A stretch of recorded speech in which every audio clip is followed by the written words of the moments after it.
Buenas tardes, profesor. A continuación, mi equipo y yo le presentaremos nuestro proyecto aula, el cual va con relación a los capacitores y resistencias. Nuestro equipo está conformado por Aguirre Silva Luis Enrique, Cortés Ramírez Fernando, García Hernández José Emiliano y su servidor Martínez San Juan Ariel Humberto.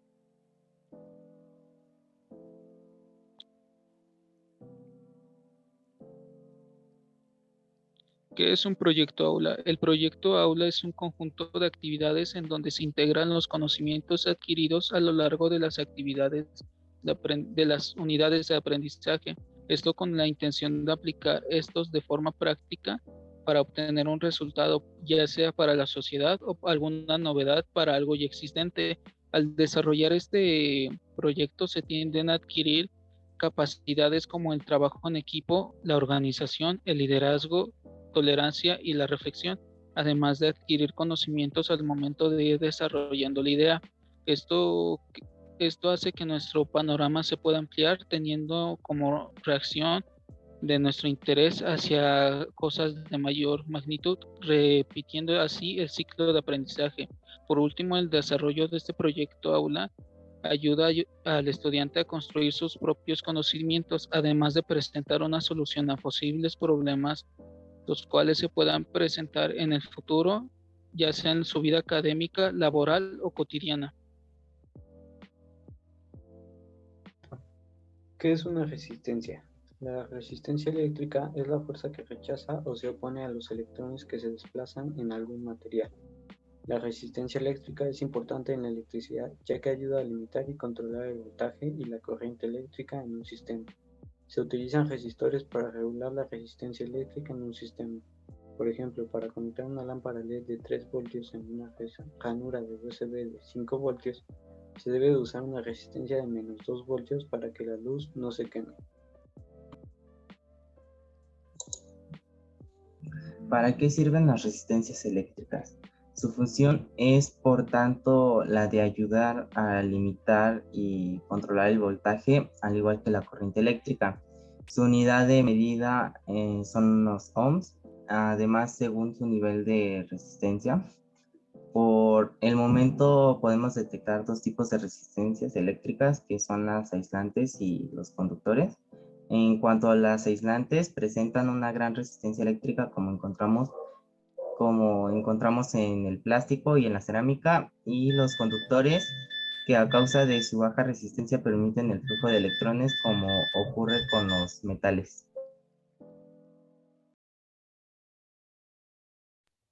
¿Cómo se calcula el valor de una resistencia? Para entender cómo se calcula este valor, hay que saber y conocer en primer lugar que esto se rige bajo un código de colores que tienen las resistencias. El color de la primera banda nos indica la cifra del primer número del valor de la resistencia. El color de la segunda banda, la cifra del segundo número del valor de la resistencia. Y el tercer color nos indica por cuánto tenemos que multiplicar esas dos cifras para obtener el valor.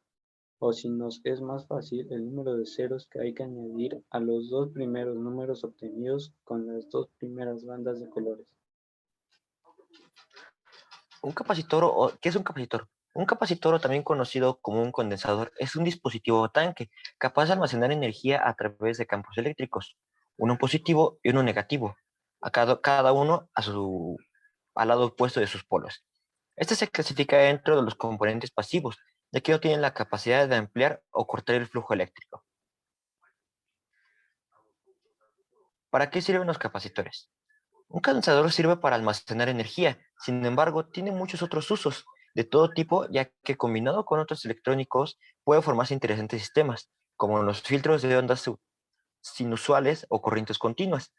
Su función principal es la de almacenar energía, por lo que puede ser usado como baterías, aunque generalmente se hace uso de pilas electrolíticas en su lugar, que no es lo mismo.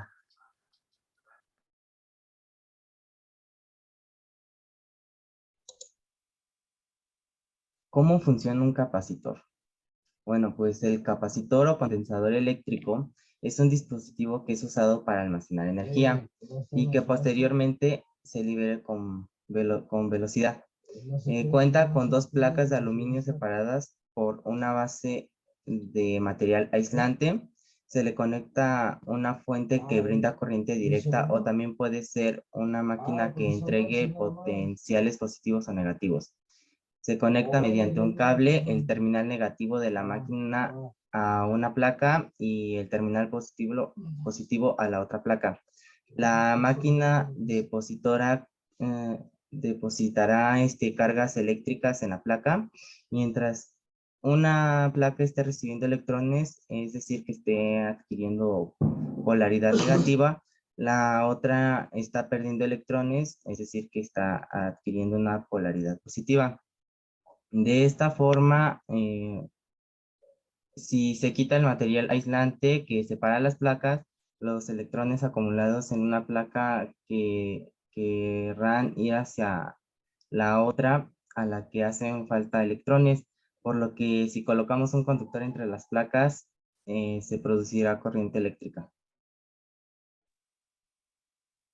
Por último, y para finalizar esta presentación, nosotros para nuestro proyecto aula tenemos planeado el que por medio de una maqueta de materiales reciclados, el recrear una resistencia y un capacitor de un tamaño mucho más grandes a los promedios.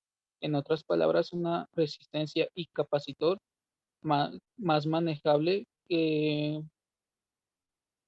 es los que se suelen ocupar dentro de los circuitos eléctricos. Esto con el fin de que se pueda ver el cómo es, qué elementos lo componen y además del poder interactuar con ella para aprender más allá de lo anteriormente mencionado al exponer y explicar lo que aprendimos de ellas, desde el cómo funciona y el calcular su capacidad que tiene dentro de un circuito.